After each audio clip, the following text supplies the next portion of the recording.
Fala pessoal, seja super bem-vindo a mais um Pizza com Marketing e hoje, Jairo, numa edição super mega especial, cara, vamos falar com ele, com esse cara incrível de vários assuntos e principalmente sobre o quê? Influência, sobre empreendedorismo e muito mais. Sobre creators, velho. Creator cara, Economy. Exatamente, o cara que dentro de uma agência montou uma empresa.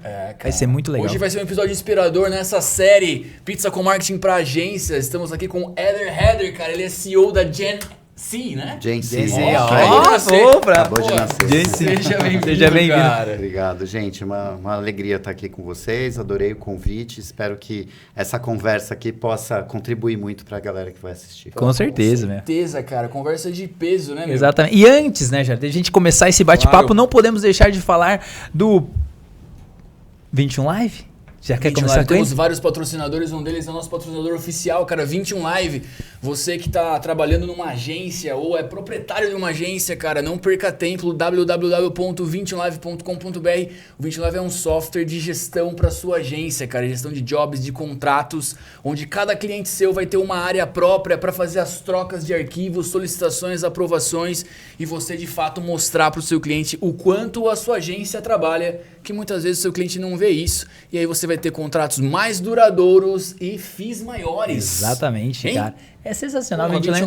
Então, acessa lá 21live. 21live.com.br, marca a demonstração e seja feliz para sempre. Exatamente. E no final do dia, se você estiver participando daquela concorrência maravilhosa e for pedir uma pizza Domino's, cara, em todo o Brasil, acessa o site ou baixa o aplicativo e usa o cupom PCM30. Com quantos por cento de desconto? 30% de desconto. É uma barbada, É uma barbada, então não perca tempo, cara. 21 Live para iniciar a sua agência e Pizza Domino's para fazer aquela confra, meu. Maravilhoso. Hein? Ó, 30%. É bom. É bom, né, pô? Descontinho bom, sobra mais pra cerveja, né? O Eder, pra gente começar com tudo, acho que é legal ele contar essa história, né? Que você começou lá, montou esse núcleo e aí virou uma empresa. Resumidamente, pra galera entender e a gente iniciar esse papo e falar de marketing de influência, falar de tudo isso.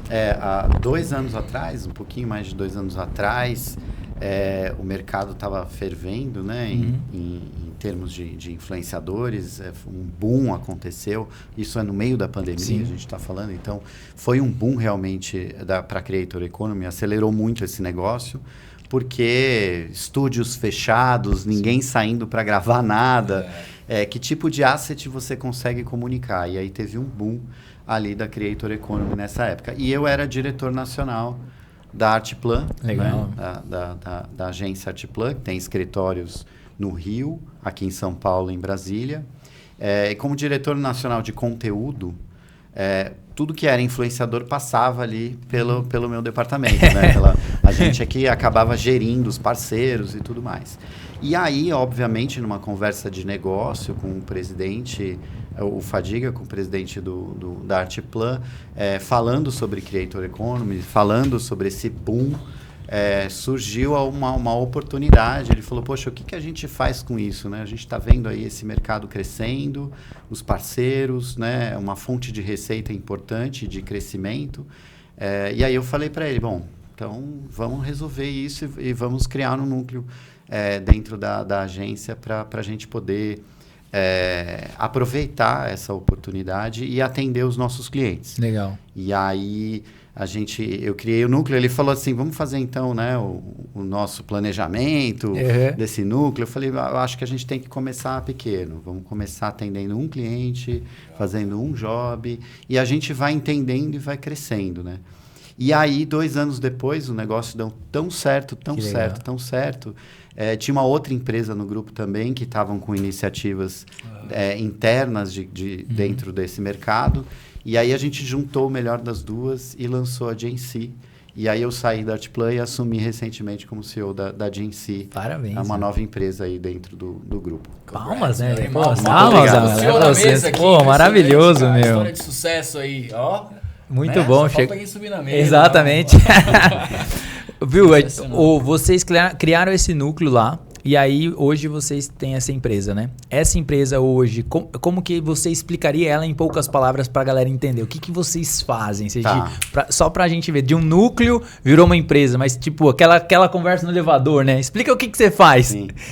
A gente atua com campanhas estratégias e campanhas de marketing de influência. De influência. É isso. Então, a gente é focado na Creator Economy. Legal. A gente tem um olhar 360, então a gente busca todo tipo de solução dentro de... Porque, obviamente, a maior parte são as campanhas mais tradicionais, mas tem uma série de soluções que a gente oferece e a gente também está construindo um casting que é uma linha de negócios separado. Eu acho que esse é um ponto super importante da GNC, porque apesar de nós termos os nossos próprios influenciadores, que a gente gerencia, o nosso casting, são linhas de negócio separadas. Ou seja, quando eu atendo um cliente, a gente vai buscar o melhor creator para ele. Se eu tiver, eu vou oferecer. Se eu não tiver, problema nenhum, eu buscar fora, porque a gente não... Diferente de algumas agências que se baseiam no seu próprio casting para atender, né? Então, muitas elas entendem assim, se você está me contratando, você está contratando os meus nomes. Sim.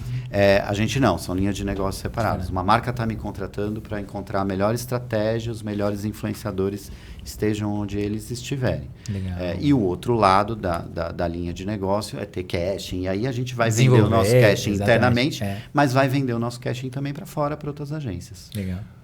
Sensacional, cara. Eu queria que você voltasse um pouquinho. A nossa audiência aí tem vários microempreendedores, os caras estão começando com agência, estão com a agência já rampando ali, né, meu cara? Crescendo, isso é super legal. Os caras trocam bastante com a gente nesse sentido. Como é que é uma área de conteúdo, assim, cara? Eu queria que você explorasse 2 pontos. A área de conteúdo, que você era, né, diretor nacional dessa área dentro da agência. E como separar uma área de influência, seja para pegar os micro-influenciadores ali da cidade, etc., da área de mídia? Uma boa pergunta. Né? Tá. Como que você coloca esses pilares separados aí? Cara, uma boa pergunta, hein? Nossa, ela é muito boa. Ela é importantíssima e resolver essa equação com a mídia é fundamental. Nossa, muito bom. Eu vou começar por aí, então. Claro, por favor. Eu acho que uma coisa que acontece muito na Creator Economy é tentar separar totalmente, né? Não, Creator, trabalho com marketing de influência não é mídia. Não, eu acho que é mídia. Sim. Tô comprando atenção, né, cara? Você está comprando atenção. Sim, ele é uma mídia. Eu acho que os creators têm uma barreira de serem tratados assim, porque como é uma mídia nova, as marcas muitas vezes não sabem utilizar. E aí acha que é uma mídia e quer tratar com aquela publi dura, produteira, sem ter o conteúdo orgânico. Mas não é porque chama de mídia que isso acontece, né? Como toda mídia, você precisa entender o melhor jeito de utilizar. Então, eu não vejo problema nenhum de uma parte da conversa ser direcionada pela mídia. A mídia tem que olhar aquilo e olhar para o dinheiro. O mercado de influência não pode tirar o dinheiro do que sobra. Então, eu produzi meu filme, eu tenho lá um caminhão de dinheiro que eu vou colocar em mídia, eu tenho out of home. O que sobrou da produção aí? Então, vamos colocar influenciador. Não, a mídia tem que sentar e tem que ter um plano de canais dentro da jornada. E isso envolve influenciador. Então, quanto de dinheiro vai para o influenciador? Mas a mídia para aí. A partir desse momento, entra o departamento de conteúdo, que vai entender se vai fazer internamente, se vai chamar um parceiro, o departamento de conteúdo para fazer um briefing, para conseguir olhar a partir daquele entendimento estratégico de canal. Então, eu entendi que o influenciador funciona nesse momento da jornada. Então, deixa o conteúdo organizar esse pensamento, organizar esse briefing, organizar essa criação, porque eu acho que... Por que o conteúdo? Porque é quem está mais próximo de entender como que você coloca um produto de forma pertinente dentro do conteúdo do influenciador, que esse é o grande segredo para dar certo. Então, eu acho que tem que trabalhar em conjunto. Né? É ruim quando é só o conteúdo que fica aquele puxadinho, o dinheiro que sobra, e é ruim quando a mídia trata isso separado e não envolve outros setores, como deveria envolver, como é o conteúdo, para conseguir brifar e fazer isso da melhor maneira possível. Legal, sensacional. Cara, interessante, né? Assim, tem várias pesquisas no setor, nem quero entrar em números aí para não falar besteira, mas, por exemplo, a minha própria experiência, cara, de consumo mesmo, de primeira compra, Pô, acho que 100% é influenciador, meu, hoje em dia. Sério? Não. Sim, e você, se você parar pra pensar, às vezes é muito no inconsciente, você nem tá sabendo. Exatamente, cara. Você tá ali consumindo. Seja uma publi lá, ou seja que o cara exatamente, usa mesmo a parada, entendeu? Tipo, né? Os creators, eles estão revolucionando. Essa forma. É uma revolução silenciosa que quem não está prestando atenção nisso vai ficar para trás, porque de fato eles estão revolucionando a forma com que as pessoas entram em contato com novos produtos e se conectam com as marcas de fato. Existe alguma marca que não, num plano de mídia, vai pegar um budgetaço lá, vamos enfiar uma grana aí e tal, lançar um produto ou reforçar um produto e tal, que não coloca, cara? Hoje em dia não existe. Ou existe? Você chega numa conversa dessa? Não, todos querem fazer. Uhum. Muitos já têm claramente ali num plano. Eu vejo marcas separando esse budget de 3 formas. Né? Uma sai do plano de mídia, que eu acho que é o mais inteligente, porque você entende o setor. Tem setores que você não vive mais sem influenciador. O setor de beleza, que não investe, não existe. Não tem como. Então, esses provavelmente já estão todos muito mais avançados. Então, os planos de mídia, de investimento, do próprio marketing já sai com esse budget separado. Tem o que eu falei para vocês, aquela vontade de fazer e fica meio que no dinheiro da produção. Sim. Ali acham o que... acha um pouco no que sobra. E tem uns que separam budget, tem assim, pode sair de uma análise de mídia, e tem o que separa um budget exclusivo para influenciador, não é nem um pensamento de mídia. É assim, no meu ano, eu vou colocar X em mídias, X em não sei o que lá, e eu tenho uma verba aqui de influência, né? Eu acho mais inteligente quando você olha para a mídia, porque quando você olha para a mídia, forçosamente você tem que pensar nela, nos influenciadores dentro de uma cadeia de comunicação. Para se conectar. E aí você descobre um monte de coisa que você perderia na hora do briefing. Assim, qual é o papel do influenciador? O influenciador, ele não é um complemento de campanha. Até pode fazer sentido ser, mas ele não é um desdobramento de campanha. Ele é assim como o search. Você tem que investir em search. Tem marcas e segmentos que você tem que investir muito em search.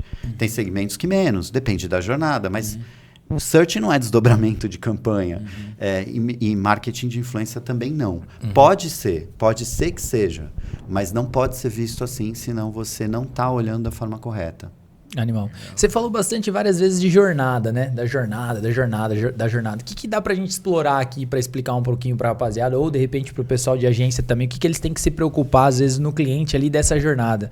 Porque a jornada do cliente hoje, ela é muito confusa, né? Ela não é mais como antigamente, né? Você tá sendo, como você mesmo falou, né? Uma salada, o cara tá dividindo a atenção com tudo, é o celular, é a televisão, é o computador. O que vocês, dá pra explorar um pouquinho essa questão da jornada? Claro. Eu acho que essa confusão, ela é caótica, mas esse caos tem que ser colocado na mesa, tem que ser desenhado, esse caos. E aí, quando você olha para as diversas formas de entrada que você tem, e você vai perceber que existem perfis de consumidores que têm jornadas diferentes. Então, e aí você faz o quê? Você vai entender isso e vai entender onde a publicidade chega bem, onde o search, o digital, o inbound, outbound vai chegar bem. E aí você vai perceber onde a solução ideal é o influenciador. Então, muitas vezes você pode perceber que você está lá no fundo do funil porque você tem um produto difícil, então você precisa explicar. E ninguém melhor do que alguém olhando no teu olho e falando assim, deixa eu te contar como é que você usa esse app aqui, como é que você faz a compra e tudo mais. Então, ele resolve um problema ali de fundo de funil que não é o varejo, é uma outra história de consideração, mas pode ser totalmente o contrário. Você pode perceber uma oportunidade de audiência avançada, de você pegar o consumidor antes dele estar pensando ainda naquela dor, naquele produto. E aí você vai, enquanto está todo mundo brigando ali no meio ou no final do funil, você chega muito antes. Então está todo mundo lá nos influenciadores especialistas, né, falando sobre o assunto, e aí é caro, é dividido a atenção. Sim. E de repente você pode perceber que você pode pegar um outro tipo de influenciador lá no começo da jornada, onde a pessoa nem pensou ainda nesse problema, nem está procurando ainda, e você já atua com um influenciador ali no começo, já colocando a sua marca desde o início da relação. Então, é fundamental esse desenho, entender por onde as pessoas estão chegando, como as pessoas estão decidindo a compra, e aí você usar a influência em determinados pontos. Né? Legal, cara. Como que você ajudaria as agências aí a criar esse núcleo, cara? Você acha que qualquer agência tem que ter hoje em dia ou não? É um diferencial das agências? Como que você enxerga isso para a rapaziada já ficar ligada nessa parada aí? Eu acho que é muito da maturidade da agência, né? A ArtPlus, a gente está falando de uma agência que é full service há décadas aí, muito tradicional do mercado. Então, ela tinha maturidade para essa entrada. Existem outras soluções, se a agência sente que tem muita necessidade, os clientes estão pedindo e ela quer se manter, eu acho que isso é muito interessante. O fato da gente ter aberto o núcleo também é para manter a central de inteligência na ArtPlus, né? Então, ali, o cliente ele não tem um outro stakeholder, um outro fornecedor separado do que a ArtPlus está pensando. Então, muitas vezes você pode usar uma solução de trazer um parceiro oficial da sua agência. Então, você traz quem entende e já faz e traz como parceiro oficial. Se você se sente maduro já para crescer, eu acho assim, você já tem o seu negócio, o seu básico já está bem feito, né? Porque como empreendedor, e aí eu falo na cadeira de empreendedor, primeiro resolve o seu básico. Não, eu já senti que aqui mesmo que eu tenha ali pedidos, eu tenho aqui o que eu me propus a fazer inicialmente, eu estou atendendo bem. Agora é só crescer. O arroz com feijão está temperadinho. Tá, né? Lá, tá temperado, agora eu só estou crescendo. Eu já estruturei, né? Porque a gente está falando de quem está criando uma agência. Aí eu acho que está na hora de pensar pode sim pensar no núcleo. Tem que olhar para a sua demanda, para o tamanho da demanda, se faz sentido um investimento de criar um núcleo. Olha para a sua demanda e aí entende a maturidade dela e aí você começa a encaixar as pessoas certas que vão conseguir oferecer aquele serviço para o cliente. Cara, essa bola que ele levantou é importante a gente cortar junto com você, Éder. Pessoas certas, cara. Defina pessoas certas para a galera aí, meu. Eu acho que não dá para se aventurar, o ideal é trazer quem tem experiência, quem já rodou, quem sabe fazer. Tanto se os profissionais que você trouxer, que vão ser os profissionais mais júniores, quanto os profissionais mais sêniores que você for contratar. Eu acho que a experiência prévia é super importante ter. Até porque eles vão trazer know-how para você, então vão te ajudar a se conectar com o negócio, entender como é que faz. Eu acho que tem um mergulho constante do entendimento do negócio, porque né, você está acoplando uma nova coisa dentro da sua estrutura. E principalmente, enfim, eu acho que quando você entende... Eu acho que não é só o profissional capacitado tecnicamente, eu acho que você entender também a sua proposta de cultura de trabalho, do que você está construindo, do que é o seu serviço. Eu não gosto de pensar taticamente só. Tem um dinheiro aqui, uma receita aqui. Não só desde o início entender uma proposta de valor para trazer pessoas conectadas a ela. Né? Legal. Uma coisa que eu queria explorar, Éder, assim, até para deixar para nossa audiência, até para a galera de agência, como que realmente funciona, assim, tentar colocar em etapas, assim, a questão desse universo, né? Então, por exemplo, o cara tem uma agência lá, ele que busca o influencer e apresenta como solução, o cliente que traz a demanda e busca. Se você tiver algum caso, pra gente quebrar meio que em etapas, sabe? Pra ficar mais claro pra galera. Então, pra gente conseguir trazer essa lucidez aí. Se você olhar qual que é o fluxo de uma campanha, você vai entender quem você precisa trazer. Legal. Então, toda campanha começa num briefing que começa num planejamento. Legal. E esse planejamento ele pode ser estratégico, mais profundo, ou ele pode ser apenas tático. Né? Então, a gente já está falando ali de alguém bom em estratégia. Sim. Então, é juntar o skill de um planner. essa vaga aqui, esse cargo, ele é difícil. Ele é difícil. Porque complexo. precisa ser um planner de conteúdo Uhum. e que entende de influenciador. Que entende de negócio. Então, ele tem que sentar, conversar, a gente está falando de jornada. Sim. Sentar, entender o que o cliente está pedindo, entender a necessidade, entender o que o influenciador vai colocar ali, e ele vai descer uma estratégia ali de influência. Decida essa estratégia, você vai precisar achar os nomes Sim, que fazem sentido. parte. Aí, a gente tem profissionais especializados em curadoria. Profissionais e softwares especializados em curadoria. Às vezes, o planner faz a curadoria também? Pode fazer. Mas num nível, quando você sobe o sarrafo da entrega ali, nada como quem vive buscando, olhando, entendendo.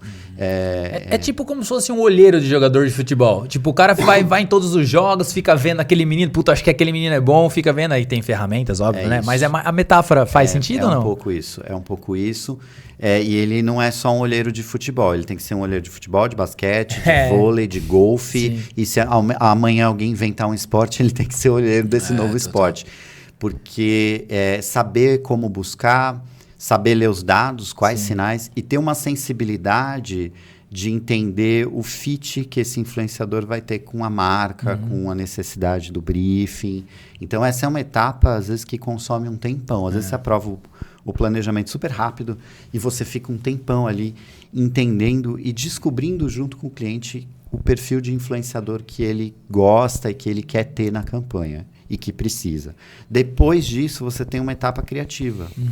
De cocriação com os creators. Às vezes é o planner que faz o conteúdo e sabe criar, então muitas vezes o conteudista é muito bom nessa hora, porque o conteudista ele sabe, quem faz conteúdo e quem tem agência que faz conteúdo sabe bem disso, né? Geralmente é diferente dos criativos, redator, IDA. Totalmente Ele não diferente. faz Outro planejamento, universo, vem o planejamento. A pessoa de conteúdo, ela desce ali o calendário de post, exatamente, as editorias, então ela tem uma cabeça de planner. Sim. E aí ela vai lá e senta com o creator e vai co-criar, e aí tem toda a parte de cocriação, e depois disso você tem uma parte operacional, que é um pouco de atendimento e operações juntos, que aí é fazer o contrato, brifar o influenciador, acompanhar o processo de aprovação dos posts e tudo mais. E no final tem a etapa de BI, fundamental, uma das maiores dores do mercado hoje, que é você ter os dados e conseguir mostrar para o seu cliente como é que foi aquela campanha. Então, se você olhar para toda essas etapas, você vai entender quem você precisa e quem você, de repente, muitas vezes pode otimizar sendo o mesmo profissional. E já aconteceu com você do cara falar assim, puta, eu quero esse creator e esse creator não tem nada a ver com a marca? Você fala, não, calma. Acontece. Porque, mas é que eu gosto da Rayane Mozan, vamos colocar ela, mas o que a Rayane Mozan tem a ver com essa marca? Não, mas eu quero ela. Acontece bastante e acontece mais quando você não tem um planejamento bem decidido. Porque quando legal. você tem um planejamento bem decidido, você tem todas as premissas costuradas com o cliente, assim, sua marca é isso, então você precisa de e o seu problema é esse. Quem vai te resolver? Esse perfil aqui. Com essas premissas aqui. E aí, quando vem, eu gosto tanto da fulana, aí você abre lá o slide das premissas e, legal, vamos ver se a fulana preenche aqui os requisitos. Tem uma coisa importante, é que nunca você vai achar, quer dizer, nunca, é difícil muitas vezes você achar quem preencha todos os requisitos. A entrega de influência, muitas vezes, ela é um combo. Sim. Né? Você não consegue um influenciador que tem todo o seu target com ele. Características. Né? Então, você vai juntando com quem dá mais autoridade, quem dá mais awareness, quem te traz algum tipo de valor, de marca. Você combina tudo aquilo para fazer uma entrega de influência ali, de construir aquilo que você precisa no mercado, na cabeça das pessoas. Nessas premissas aí tem algumas que geralmente... Pô, essa aqui, se não passou nessa, alguma coisa? Não. Eu acho que porque varia muito do que você quer. E às vezes varia de campanha. Eu acho que as premissas têm que partir muito dos valores da marca, né? Então, eu acho que começa por aí o principal. Né? Será que esse influenciador tem a ver com isso? Qual é o fit que ele tem? Então, é fit com a marca, é fit com o produto, é fit com o target. Você tem que olhar muitas combinações ali e ver quem atinge a melhor nota. Né? Quem chega mais perto dessa combinação. Cara, quando você tava falando, eu tava pensando no Kanye West, não sei porquê, cara, porque ele deu um prejuízozinho pra Adidas aí, né? Foi uma parceria que não rolou muito aí, né? A importância desse pilar é tão grande, às vezes as pessoas não dão o devido valor, assim, que o negócio pode ser super interessante, tanto como sustentação, quanto pra rampar alguma coisa aí, mas pode ir pro vinagre às vezes, né, cara? Tipo, o cara ser cancelado por uma parada monstruosa que falou, aconteceu alguma coisa e tal, e toda a estratégia, tipo, putz, né? Esse é um lado... Como vocês se protegem disso, cara? A gente tem uma etapa do processo que é o disaster check. E é o disaster check. É muito bom isso aí. Disaster check. É o disaster check que a gente analisa o histórico do influenciador e olha o que ele já falou, tal. E em alguns casos a gente oferece serviço aprofundado de disaster check. A gente já chegou a atender clientes que eles compraram lá um pool de influenciadores de uma das plataformas. Veio junto com a mídia ali, né? Um pacotão de influenciador. Só que a gente está falando de uma seguradora que não dá para... Né? Tem uma série de questões ali que não é nem sobre polêmica e falou besteira, mas é uma coisa do tipo... Se já vendeu algum tipo de remédio de emagrecimento duvidoso. Então, você está falando de saúde, você está falando de seguradora. Sim. Então, o nosso serviço foi um disaster check profundo ali para entender... se dentro daquele pool de influenciadores, quem salvava ali, quem a gente conseguiria separar e falar, esses estão seguros.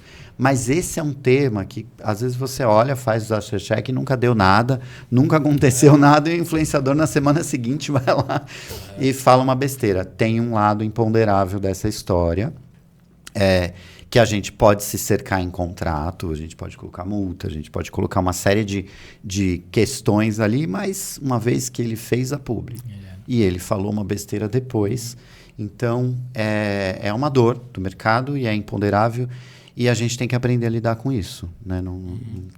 Não é muito diferente de patrocínio. Né? Sim. Você patrocina um jogador de futebol... que durante anos, décadas, né, ele te deu valor de marca e de repente pode acontecer uma tragédia ali e não ser mais legal a relação. Cara, você falou das dores em termos de gente mesmo, de pessoas nesse mercado, né? Pra galera que quer fazer uma mudança de carreira ou quer pra ir pra outra área, quais são as oportunidades mais quentes, assim, cara, nesse mercado? Assim? Tipo, é o planejamento...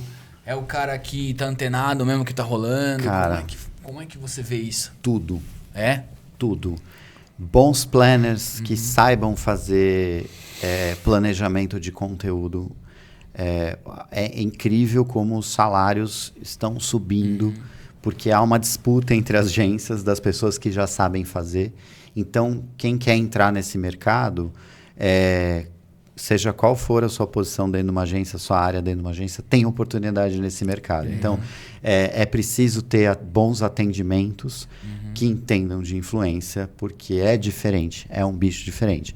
Eu preciso de criativos que saibam ter big ideas. A gente tem cases que a gente fez para grandes marcas em que a big idea partiu de uma ideia de dentro da agency para influenciador. Então, é diferente você pensar uma big idea para um filme, uma big idea para uma ativação. É outro bicho você pensar uma big idea. Então, criativos, em geral, que aprenderem a virar essa chavinha, cara, o mercado está precisando. Está precisando de conteudistas que saibam fazer. Isso é uma coisa legal de falar. Eu, como conteudista, né, era diretor de conteúdo. Antes de mergulhar profundamente no marketing de influência, achava que dominava, que sabia muito de influenciador. Sabia muito. Dentro da agência, certamente era o departamento e as pessoas que mais sabiam de influenciador dentro da agência. Mas Quando eu comecei a mergulhar e a trabalhar com os creators mais profundamente, me dedicar só a isso, eu percebi vários gaps que um profissional de conteúdo que não está focado nisso tem. Eu percebi a diferença. Então, trazer um profissional de conteúdo de agência para trabalhar na agency, geralmente tem um momento ali de aprendizado, Sim. de evolução dele e de entender certos gaps, certas coisas que fugiam da atenção dele e que muitas vezes a ideia parecia muito boa e não funcionava tão bem por não conhecer, não trabalhar profundamente. Mas como eu falei de tudo, gente, a gente tem, para vocês terem uma ideia, a gente já atendeu projetos em que a gente usou o influenciador como asset de mídia. Que legal. Então, além da entrega orgânica no perfil dele, o influenciador também entregou peças dentro de uma receita de performance. Então, assim, olha, eu preciso de 3 call to actions diferentes, eu preciso que a entrada do vídeo chame 2 públicos diferentes, então, e é uma peça de 15 segundos, porque eu vou rodar isso na minha esteira de performance, eu vou botar mídia nessa peça, né? Então, até mídia, entender mídia, de como rodar mídia para influência e comprar mídia para uma peça que é feita com influenciador, tem oportunidade de especialização. Então, assim, todas as áreas hoje, até a produção, a pessoa da produtora, da agência, que está acostumada a contratar produtoras, fornecedores, eu preciso de gente que esteja na ponta da negociação com milhares de agências de casting ali para me ajudar a fechar contratos, bons contratos e boas negociações. Então tem de um tudo aí. Que legal, meu. Animal, cara. Muito legal. Você pode falar alguns desses gaps, assim? Algum claro. legal que você usou bastante? Eu acho que o principal é que a gente, quando escolhe um influenciador, quando a gente olha para o influenciador, a gente senta na cadeira dele. E a gente entende ele produzindo conteúdo para um público. Então, a gente mergulha, análise, quando a gente olha para o influenciador e fala, ele é perfeito, vamos utilizar ele. Aí tem um momento que a gente senta na cadeira dele e se pensa como influenciador, ele produzindo conteúdo. E aí a gente começa a entender a relação dele com a audiência. A gente começa a entender o que ele fala, por que ele fala, o que as pessoas mais gostam dos conteúdos que ele faz. Tudo isso é analisado. E aí a gente entende esse influenciador e aí a gente consegue perceber como que o produto entra na vida dele. Porque às vezes o conteudista pensa muito bem o conteúdo, tem uma ideia muito boa, só que aí a gente olha para aquilo, várias vezes isso aconteceu, e aí eu olhei e falei assim, mas cara, como é que ele vai chegar falando isso do nada? Não conecta, né? Não conecta. Não conecta nem. Faz sentido o produto, faz sentido na vida dele, mas olha como ele faz conteúdo. Sim. Olha como ele entrega conteúdo, olha como ele fala. E de repente é um formato super legal, mas nada a ver. E às vezes é uma questão de formato. Esse formato não pega, é muito criativo, é muito legal, mas esse formato é um alienígena dentro daquele post do influenciador. E às vezes a questão não é o formato, mas sim não é uma publi, não é uma inserção, não é um merchan que de repente, tudo bem, a Ana Maria Braga, de repente ela para e vai falar de um produto que ela nunca falou, ninguém vai estranhar. Já o influenciador, ele não está fazendo merchan, ele está fazendo influência. Aquilo, ele tem que entrar de forma orgânica na vida dele. Então, como que esse produto vai chegar? Não dá para ele chegar falando, não dá para... A gente, às vezes, tem que costurar uma relação. Às vezes, você vai fazer... A gente estava tendo essa discussão recente, vou dar um exemplo. Você vai fazer um varejo de uma marca de roupa que é para classe C. Então, você vai pegar influenciadoras que super se conectam com a classe C. Só que essa influenciadora, que se conecta muito e o público dela é da classe C, ela já ganha muitos milhões de reais e ela já está usando Prada. Exatamente. Ela está voando de jatinho. Como é que ela vai aparecer usando aquela roupa? Não vai colar? Mas espera, ela tem uma história com a classe C.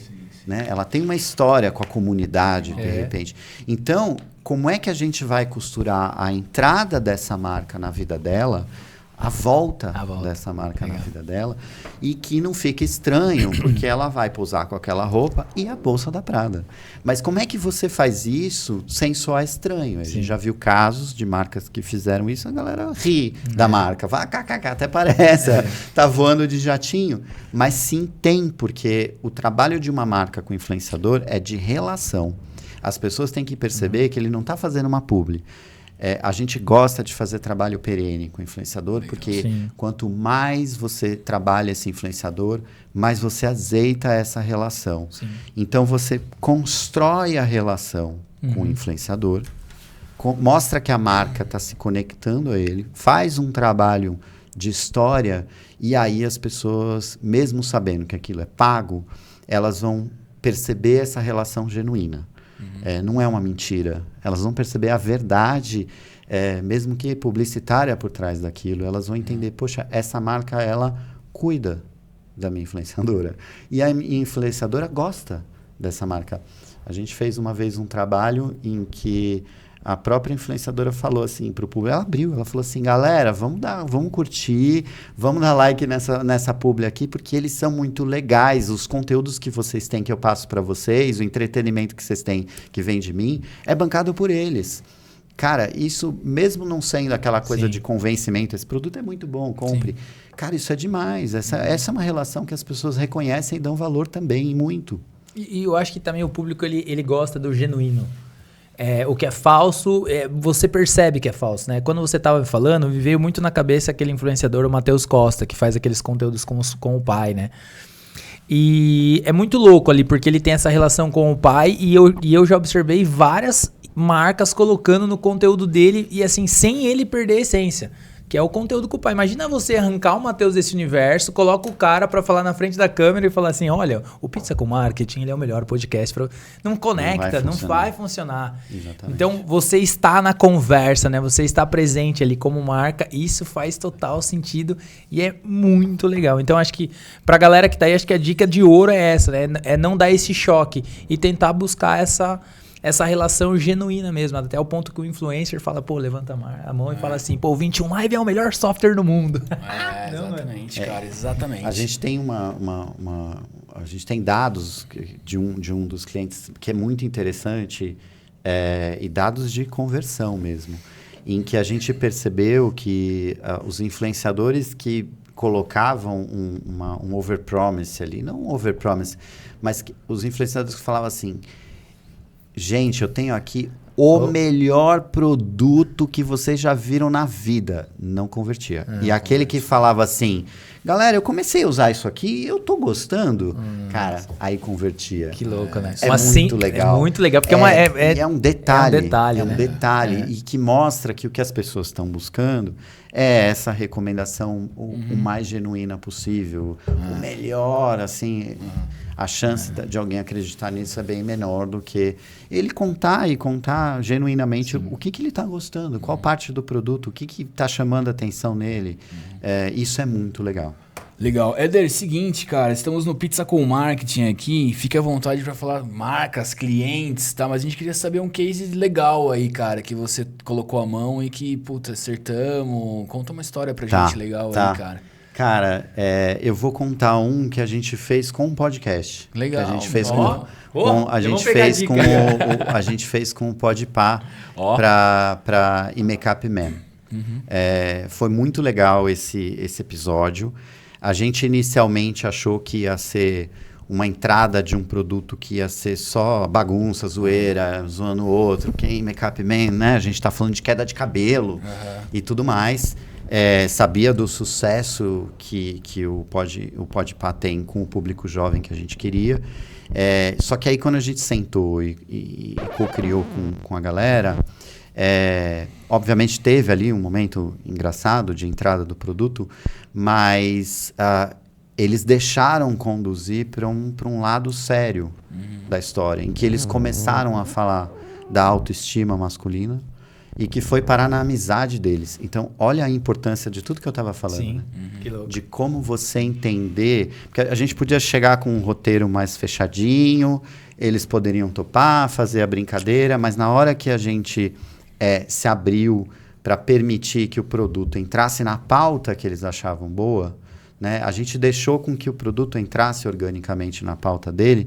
De repente, ao invés da gente ter uma inserção de produto dentro do Podpah, o produto quase que drivou.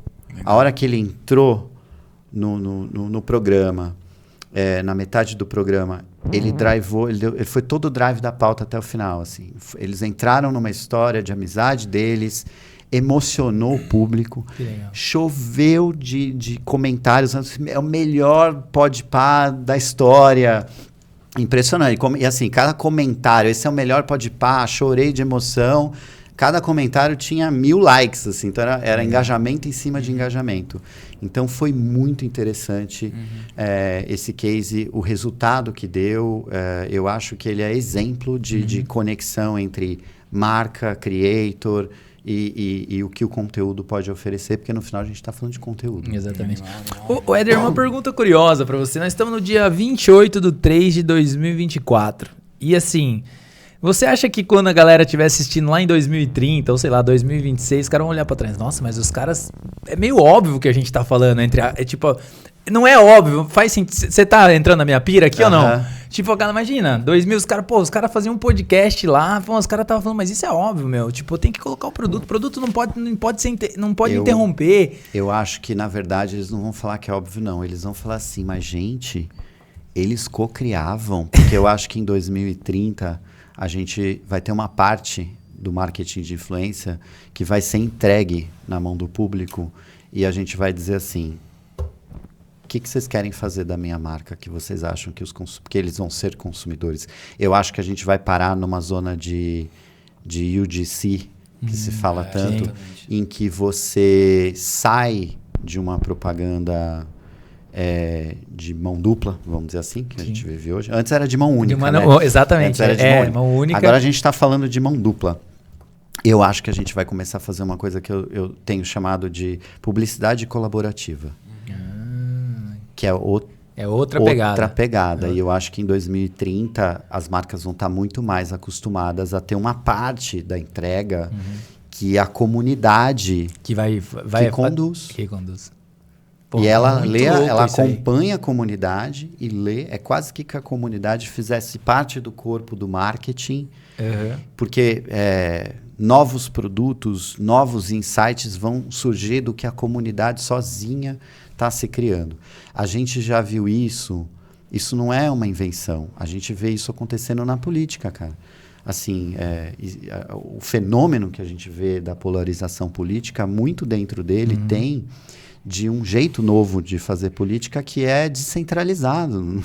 A comunicação da política, se você observar hoje, ela é descentralizada. Joga lá, tem um lado ruim da fake news, da mentira, enfim, política, né? Mas, se você observar esse fenômeno, é assim, né? Tem uma ideia central política, você joga na sua rede e ela, muito rapidamente... conduz aquilo sem ter uma central de controle.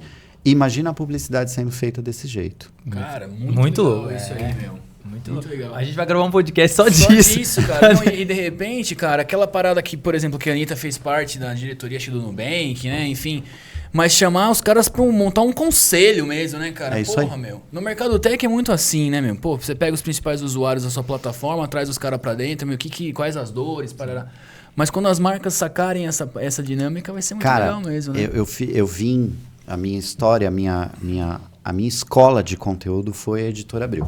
Numa época em que revistas eram um veículo importantíssimo, né? Vendia muita revista. 2010 foi o ano que o Brasil mais consumiu revista na história, por exemplo. E eu trabalhava na revista Mundo Estranho, que é uma revista geek, tal. E a gente tinha uma coisa lá que era embrionária de influência, que era assim, a gente tinha um conselho de leitores, em que a gente a gente abria inscrição, essas pessoas se inscreviam, e aí elas passavam a participar da pauta da revista, elas opinavam sobre uma matéria, elas apareciam dentro da editoria de produtos, dando dicas, dizendo se gostou, se testou o produto, enfim, eles apareciam de várias formas, e nas redes sociais da revista. Cara, aquilo ali era um embrionário disso tudo que eu estou falando, porque a gente tinha o próprio leitor participando do produto, opinando do produto, e eles estavam ali no Facebook conversando com os leitores. Que legal. Então, em vez de... Tinha, né? Claro, o atendimento ao leitor, que era aquela pessoa que recebia os e-mails e respondia a todo mundo, mas no fim, a maior conexão que a gente acabou tendo com os leitores na época eram esses creators, que a gente nem chamava assim, Sim. mas eles, no fundo, eram influenciadores, mas que não eram influenciadores contratados, eles faziam parte do corpo editorial, vamos dizer assim. E eu acho que um pouco dessa bagagem minha que eu fico na cabeça e que eu penso que tem uma coisa futura aí, que a gente já viu acontecer alguns fenômenos de vendas de produto que nem era esperado, assim, nem era contratar influenciador, mas nem esperava que ia vender tanto, que ia esgotar. E aconteceu porque, de repente, se criou uma comunidade de influência em torno daquilo e ela fez o que quis e vendeu o produto sozinha. Dessa fala sua, você acha que o Michael Jordan, ele é esse cara que ele criou uma comunidade em volta do produto ali? Porque, né, você pega a história do filme, o cara lançou o produto foi feito pra ele, e aí, hoje, os Air Jordan, tudo que é Jordan, parece que é uma... né, eu sou Jordan, né? Tipo, o cara levanta... É mais ou menos isso que você quis dizer ou nada a ver? Não, aí é uma outra coisa, que é você construir um produto em cima de um creator, de um influenciador, de uma personalidade. Aí... produtos e com uma comunidade, como você falou. O que eu estou dizendo e tem marcas que fazem isso. Tem a Salve é uma marca que conseguiu fazer isso. Eles têm, não à toa, a dona é uma influenciadora. Então, não é sobre ter consumidor, é sobre ter a comunidade. É o inverso. Entendeu? Sim. E aí chega uma hora, o que eu estou dizendo lá para 2030...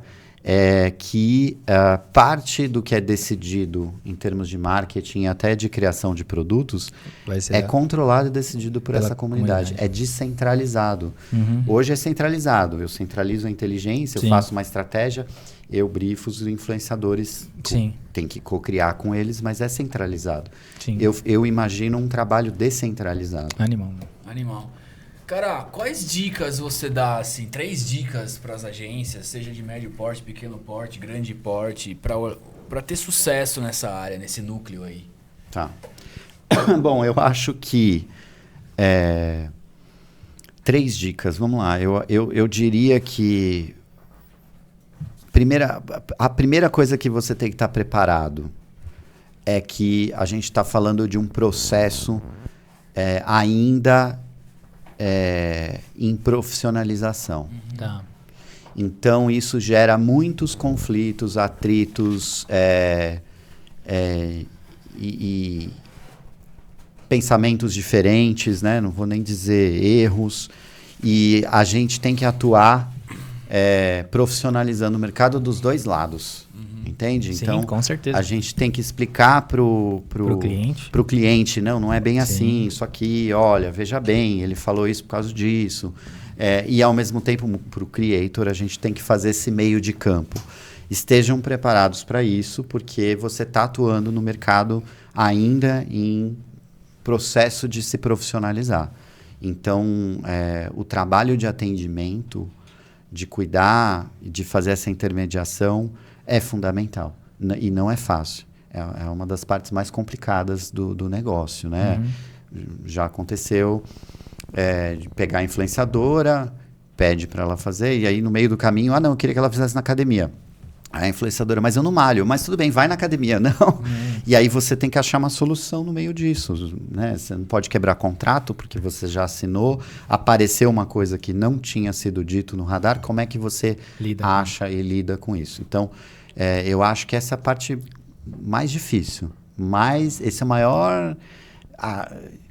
encontrar quem vai fazer bons planejamentos. Eu acho que essa é a maior dificuldade da história. A outra coisa que eu acho que esse mercado necessita, é de você tratar com muita transparência também esse negócio. Eu acho que tem a ver com o que eu estou falando. Sim. Você trabalha educando, né? O cliente trabalha educando o creator. E outra coisa, não pense que você resolve sem especialização. Então, não é sobre... Você falou do olheiro, faz sentido, é isso, mas é o olheiro profissional, não é o... Senão você vai estar sempre nos mesmos creators.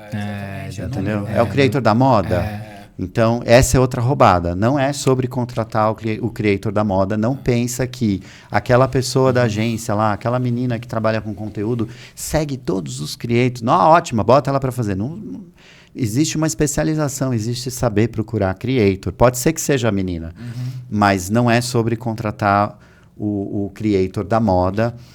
E a terceira coisa, eu acho que eu diria a conversa tem que começar no business. Tem que começar olhando o business do cliente. Não é põe... então tá, é esse produto, põe na mão dele, ele fala alguma coisa do produto, porque você pode estar usando o influenciador para fazer uma coisa que nem precisava, né?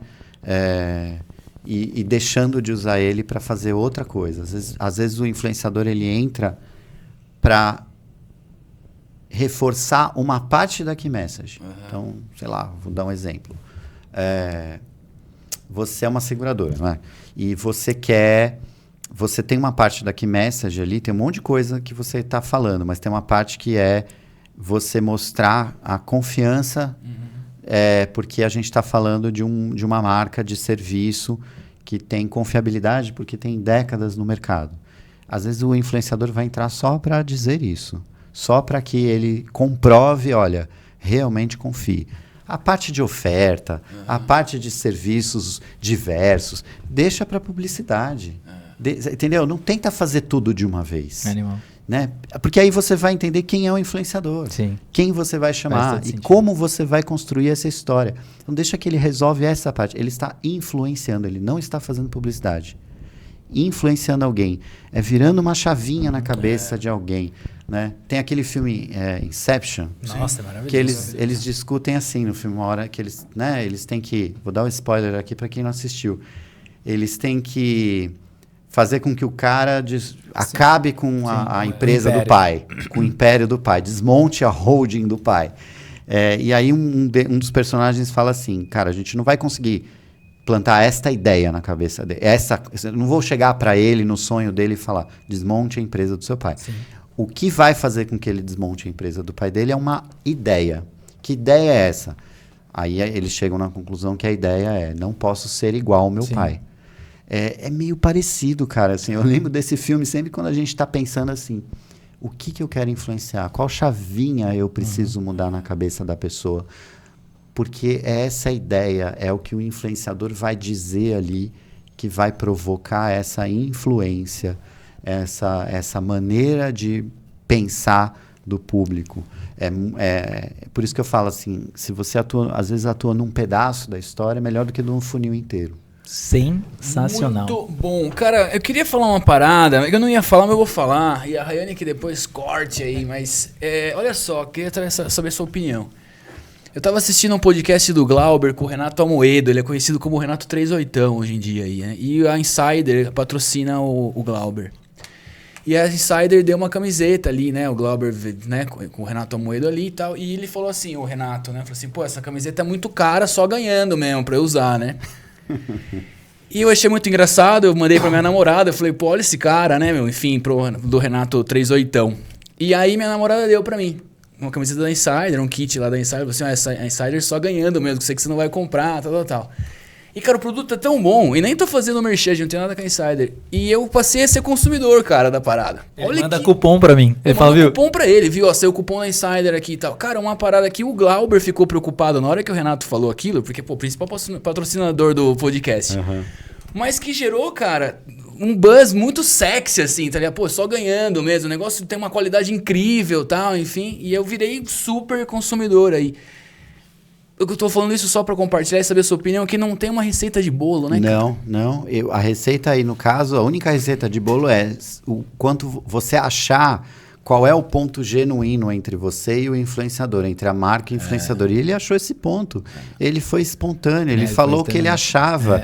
E o que ele achava não necessariamente é um problema. Porque, caro para ele, da maneira com que ele se vende, da maneira com que ele se coloca, mas no final ele agregou um valor para a marca gigantesco. Então, é isso que eu falo, que eu disse que uma hora a marca vai perder o controle. Porque essa é a hora que a marca perde o controle. Tem riscos, mas se você sabe que você tem uma comunidade que gosta de você, que é fiel, ele não falou isso puto com a marca. Ele não falou isso assim, eu nunca vou comprar isso aí. Foi muito espontâneo. Ele falou isso espontâneo e tipo, gostando de ganhar. Então, porra, eu gosto do produto, cara. Então, essa é uma hora que a marca, meu Deus, perdi o controle. Mas se é uma comunidade que gosta de você e ele falou isso fielmente gostando daquele produto que ele estava ganhando, isso gerou positividade para eles. Muito legal. Muito bom. E aí, a gente vai para um momento especial que é agora, que é o quadro Divide a Pizza, mas eu queria elogiar você, cara. Você fala com tanto amor dessa parada que até eu, né, cara, velho? quero ficar lá trabalhando com você, porque é muito legal, velho, de verdade. Muito bom. É o cara que tem que meter fogo na lenha ali. Ai, vamos pro quadro Divide a Pizza com a Pizza Domino's. Pra você que tá aí em casa, ó, pizza cheirinha na hora do almoço. Ó, você achou que não ia ter pizza, né? A gente tá gravando exatamente a 1h da tarde, meus amigos. Já foi 1 hora de episódio, hein? Já foi 1 hora, inclusive, né? Então, pra você que tá aí, já sabe, PCM30, 30% de desconto. Então, aproveita no app da Domino's ou em qualquer site, qualquer lugar do Brasil. PCM30, 30% de desconto. Chegou esse momento agora, Éder, que é o quadro Divide a Pizza. A gente vai falar algumas coisas aqui, você vai falar se você divide ou não. Mas a verdade é bem legal, né? É bem legal, né? Exatamente. A gente vai falar alguma... Não serão nomes, né? A gente vai personificar alguém e aí você vai falar, pô, acho que eu dividiria, acho que eu não dividiria, e aí tudo mais. Então, pra começar, já vou começar com tudo. Manda bala. Eu gostaria que você falasse que tipo de profissional da criação você gostaria de dividir uma pizza. Eu adoraria dividir uma pizza com aquele profissional que não tem nojinho de conteúdo. É outra história, o trabalho que ele entende o valor disso e entende que isso não é menor do que todo o resto que é feito na publicidade. Legal, cara. Animal, né? E que tipo de profissional da cadeia de conteúdo, desde o atendimento até o cara que tá escrevendo lá, tendo as ideias, enfim, que você não dividiria, cara? Quais características esse cara tem que ter pra você falar assim, esse cara não faz parte do meu time, não vai entrar na Gen Z, sabe? Tá. Já é um spoiler pra quem quiser, já é um spoiler, né? Próxima entrevista não fala isso que eu vou dizer agora. Puxa, o que eu não dividiria a pizza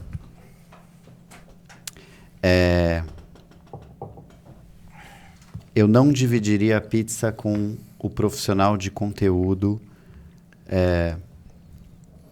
que acha que o conteúdo é a solução de todos os problemas. Cara. Pô, melhor resposta, hein? Assim como o criativo não pode ter nojinho do conteúdo, é muito mais inteligente quando você tem a humildade de entender o que o conteúdo pode fazer, porque quando você tem essa humildade, você vai entregar o melhor conteúdo para o cliente. Você não vai querer ficar fazendo tudo ou só case. Legal, entende? Cara, animal. Muito bom. As duas respostas. De resposta, você foi para um lugar diferente, um lugar especial. Muito bom, cara. Muito bom. Éder, agora a gente chegou no grande finale, que é a gente construiu o seu livro agora. Então, enquanto você tava falando, você vê que a gente tava anotando umas coisas aqui, a gente tava fazendo seu e-book, cara. Então, depois você, como um grande conteudista, você já transforma isso num e-book. Já coloca na Amazon. Já coloca na Amazon, já coloca... Já manda pra equipe. Já manda pra equipe, os influencers já começam a fazer a propaganda, já faz uns 6 em 7, aí a gente já vai pra Europa, o cara começa a viajar aqui, né? Então a gente vai recitar para aquela câmera, fique super à vontade se você quiser comer uma pizza e a gente vai recitar aí para você curtir, que é o seu momento agora. Vamos pro e-book do convidado, Gerson? Como é que tá as anotações aí? O cara tá com tudo, um episódio super interessante, uma verdadeira aula. E quando é aula, Eber? É academia.29.com.br. Se você assistir esse episódio lá na academia, você tem um certificado para mandar pro RH, para colocar no LinkedIn e para mostrar que você é um cara super legal. Mas o Éder falou o seguinte, Eber, ele chegou metralhando com uma parada que eu gosto bastante, que é o intraempreendedorismo. Você que tá numa agência, cara, uma agência é um poço de oportunidades, cara. Tem muita oportunidade porque esse mercado muda o tempo inteiro. Então você pode cheirar essas oportunidades, começar a rascunhar isso e de repente, igual o Éder contou, virar uma empresa dentro da agência, uma empresa do grupo e você liderar isso, cara. Olha só que louco, a própria história dele comprova essas possibilidades. Então pensa nisso, meu. Maravilhoso, Jairão. Vou começar como aquele sentou também na cadeira e falou. É muitas vezes ali no... Você que é o mídia... Esse universo de influência, ele não faz parte do seu pool ali.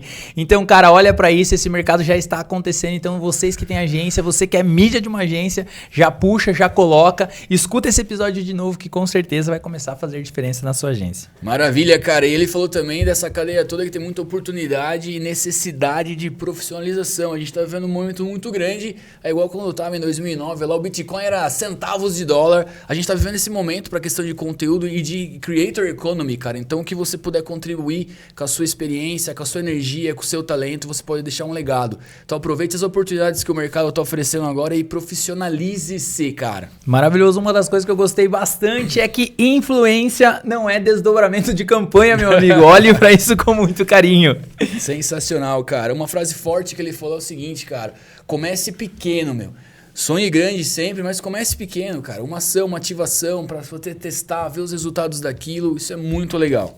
Maravilhoso. Influência é um jogo de combinação, meu amigo. A gente falou muito sobre isso. Muitas vezes você quer pegar um influencer só para resolver todos os problemas. Às vezes não. Às vezes ele vai resolver só uma key message, depois o outro vai resolver outra coisa. Ou às vezes só vai resolver aquele pedaço. Então é um jogo de combinação. Então faça esse jogo dar certo. Legal. Além de ser um jogo de comunicação, é um jogo que é um trabalho perene, cara. Não adianta você fazer uma ativação com um influencer ou com vários influencers durante um prazo curtíssimo, que aquilo não vai, né, não vai dar tempo de fixar, não vai dar tempo de construir esse relacionamento e marcas têm que conversar com o público e uma conversa é um relacionamento que tem que ser duradouro, cara. Eu achei super legal quando a gente começou a olhar e falar de 2030, então antigamente a gente vivia uma publicidade, um marketing que era de uma mão única. Agora a gente está vivendo esse marketing que é uma dupla e no futuro aí, para você que já está antenado e já quer antecipar, quem vai mandar nesse marketing vai ser a comunidade, vai ser uma extensão da marca. Então olhe para isso porque eu achei sensacional. Cara, eu finalizo a minha aqui, Éber, com o seguinte, cara. Muitas vezes a gente esquece do business, meu, mas a conversa tem que começar com o negócio. Seja para o influenciador, seja para a agência, seja para toda a cadeia. É o negócio que está na mesa e essa frase que o Éder falou é muito importante, cara. Jairão, vou fechar com a minha última aqui que eu anotei, tava lendo aqui ela, maravilhosa, que é o seguinte: se você pensar em qual chave você precisa mudar na cabeça do seu cliente, com certeza irá ficar fácil você achar o influencer que vai te ajudar nessa mensagem. Esse foi o e-book do convidado de Éder Header, meu. Palmas. Palmas à nossa plateia aí, sensacional. Muito obrigado, cara. gente. Valeu. Espero que a galera curta o conteúdo aí. Obrigado pelo convite mais uma vez e contem comigo sempre que vocês quiserem. Maravilhoso. A gente vai depois fazer o outro só para falar de 2030. Exatamente. Para você que ficou até o finalmente, nosso muito obrigado, já sabe, né? academia.21live.com.br, 21live.com.br, claro, PCM 30% de desconto da Dominus e a gente se vê no próximo episódio. Valeu. Valeu, gente.